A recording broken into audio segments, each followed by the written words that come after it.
Здравейте, господин Владимир Цепеш. Граф Дракула! Всички ме знаят като граф Дракула! Никой не ме нарича така освен майка ми! Добре, прякори тук не използваме. Господин Цепеш, кое е първото нещо, което правите, когато влезете в една кола? Изпивам кръвта на всички в нея и ги пресушавам като шишенца. Ами, не, първо слагате колана. Да. Чакайте. Ма какво пишете на този лист постоянно? После ще разберете. Така, добре. Сега, втората стъпка е тиснете копчето за старт на колата. Копчето за старт.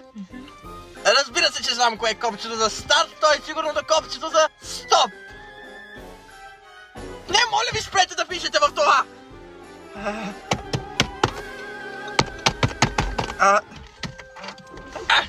Запалихме колата.